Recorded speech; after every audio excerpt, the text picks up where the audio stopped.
नमस्कार दोस्तों। थोड़ी देर के लिए अपने मोबाइल की स्क्रीन से अपनी निगाहों को हटाइए और अपने चारों ओर अवेलेबल इंजीनियरिंग के किसी भी अद्भुत नमूने को देखिए। चाहे वो कार हो, कंप्यूटर हो, टीवी हो या आपके हाथ में रखा हुआ मोबाइल फ़ोन हो, टेलीकम्युनिकेशन का टावर हो, गैजेट हो, स्पीकर हो, ट्रेन हो, एसी हो, स्मार्ट बल्ब हो, माइक हो या कैमरा हो। इन सभी चीज़ों के अंदर एक बहुत इम्पॉर्टेंट चीज़ पड़ी होती है जिसे इसका दिमाग कहते हैं या ब्रेन कहते हैं। उसका नाम होता है सेमीकंडक्टर चिप।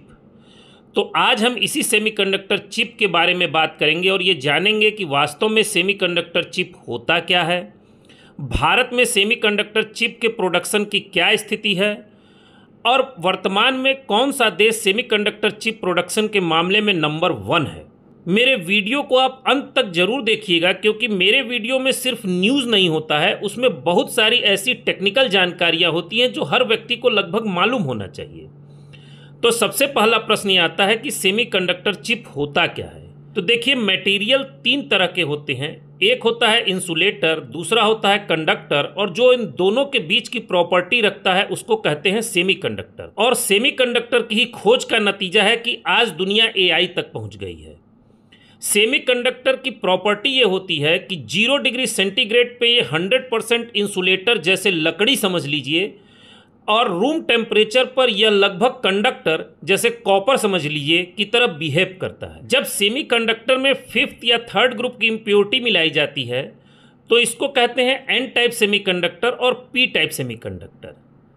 जब एन टाइप और पी टाइप के सेमीकंडक्टर को आपस में जोड़ते हैं तो पीएन जंक्शन बनता है और इसी पीएन जंक्शन को कहते हैं डायोड। जब 2 पीएन जंक्शन को जोड़ दिया जाता है यानी पीएनपी या एनपीएन तो इसे कहते हैं ट्रांजिस्टर। और ये ट्रांजिस्टर का आविष्कार अगर नहीं होता तो आज की डेट में आप किसी भी gadget, AI, car, semiconductor, micro processor की कल्पना कर ही नहीं सकते थे और अगर करते तो वो आपके रूम, महल या फ्लैट से बड़ा होता। आपको यह जानकर आश्चर्य होगा कि डायोड और ट्रांजिस्टर के बनने से पहले जो कंप्यूटर वाल्व पर डिपेंडेंट बनते थे वो 1-1, 2-2 कमरों के बराबर होते थे। अब आगे बढ़ते हैं। इस समय स्क्रीन पर आपको एक डायोड दिखाई दे रहा होगा, एक ट्रांजिस्टर दिखाई दे रहा होगा और एक रेजिस्टेंस दिखाई दे रहा है। रेजिस्टेंस किसी भी कंडक्टर का बन सकता है और आज की डेट में चिप पर इसे जो है सेमीकंडक्टर से भी बनाया जाता है। इस समय स्क्रीन पर आपको एक प्रिंटेड सर्किट बोर्ड दिख रहा होगा जिसमें एक बोर्ड होगा जिस पर कॉपर की वायरिंग दिख रही होगी। इसके ऊपर इन डायोड, रेजिस्टेंस, ट्रांजिस्टर को फिट कर दिया जाता है तो इस सर्किट को कहते हैं प्रिंटेड सर्किट बोर्ड। और एक्चुअल में मान के चलिए कि आज से 40 साल पहले ये प्रिंटेड सर्किट बोर्ड ही बहुत बड़ी चीज़ होते थे और बहुत सारे पैनल, इक्विपमेंट या गैजेट्स में यही लगते थे। इसके बाद धीरे धीरे इनका इंटीग्रेशन चालू हुआ। इंटीग्रेशन का मतलब इनको छोटा किया गया और एक ही जगह पर बहुत सारे कंपोनेंट को फिक्स किया गया जैसा कि स्क्रीन पर दिख रहा है। इनका इंटीग्रेशन करते करते आप इनको जब नैनोमीटर और माइक्रोमीटर की रेंज में ले गए और इस कंपोनेंट को इतना छोटा बना दिए कि एक छोटे से ही 1 स्क्वायर mm में सारे के सारे कंपोनेंट आ जाएं और इसको एक कवर से ढक दिए तो इसको कहते थे इंटीग्रेटेड सर्किट या इसी को आप कह सकते हैं चिप या इसी को आप कह सकते हैं माइक्रो प्रोसेसर। माइक्रो प्रोसेसर का मतलब ये कतई नहीं होता है कि जो कंप्यूटर में लगा है वही माइक्रो प्रोसेसर है।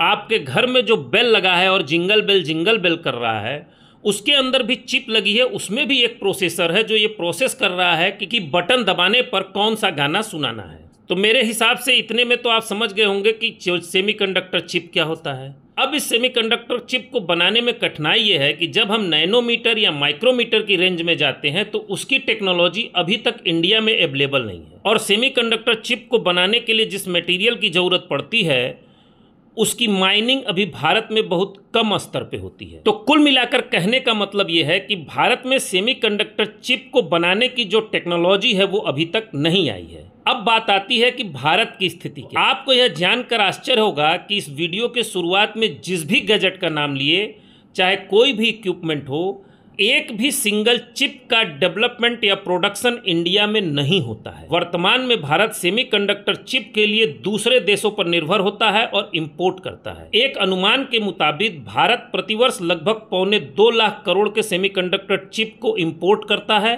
और इसकी उम्मीद की जा रही है कि भारत 2026 तक 7 से 8 लाख करोड़ तक का सेमीकंडक्टर चिप इंपोर्ट करेगा। अब भारत के प्रयास की बात कर लेते हैं। तो भारत में अब तक तो बहुत प्रयास किए गए परंतु उसमें सफलता नहीं मिली, परंतु हमारे माननीय प्रधानमंत्री नरेंद्र मोदी जी ने सन 2024 में गुजरात के घोलेरा में एक सेमीकंडक्टर प्लांट का भूमि पूजन किया, जिसे टाटा और ताइवान की पावर चिप कंपनी मिलकर लगाने जा रही है। और ये अनुमान है कि 2026 में इसका काम पूरा हो जाएगा और ये हर महीने लगभग 50,000 वेफर का प्रोडक्शन करेगी। तो जिस दिन भारत का यह सेमीकंडक्टर प्लांट बन जाएगा और प्रोडक्शन चालू हो जाएगा, उससे हमारी विदेशों पर आत्मनिर्भरता भी थोड़ी कम हो जाएगी। और इस प्लांट में 14 नैनोमीटर से लेकर के 65 नैनोमीटर तक के सेमीकंडक्टर चिप बनेंगे। 14 नैनोमीटर से 65 नैनोमीटर कहने का मतलब यह है कि जो उस पर सर्किट बने होंगे वो नैनोमीटर के रेंज के होंगे, यानी 10⁻⁹ मीटर के रेंज के होंगे। और ये जो टाटा इलेक्ट्रॉनिक्स और ताइवान की company PSMC power chip semiconductor manufacturing corporation मिलकर बना रहे हैं, इससे देश लगभग अपनी ज़रूरतों को पूरा करेगा और हमारा इंपोर्ट का खर्च भी कम होगा। अब बात करते हैं कि विश्व में सबसे ज़्यादा सेमीकंडक्टर चिप का प्रोडक्शन करता कौन है। तो विश्व में ताइवान नंबर 1 कंट्री है जो लगभग विश्व के 66% सेमीकंडक्टर चिप का प्रोडक्शन करती है। वहाँ की एक TSMC नाम की कंपनी अकेले दुनिया का लगभग 60% सेमीकंडक्टर चिप बनाती है। इसके बाद आता है दक्षिण कोरिया जो कि 17% चिप का प्रोडक्शन करता है। इसके बाद चाइना जो लगभग 8% चिप का प्रोडक्शन करता है और बाकी अन्य देश मिलकर मैक्सिमम 8 से 10% चिप का प्रोडक्शन करते हैं। तो आइए होप फॉर बेस्ट करते हैं और ये मानते हैं कि भविष्य में सेमीकंडक्टर चिप के मामले में भी भारत विश्व गुरु बनेगा और अपने के साथ साथ अन्य देशों की ज़रूरतों को भी पूरा करेगा।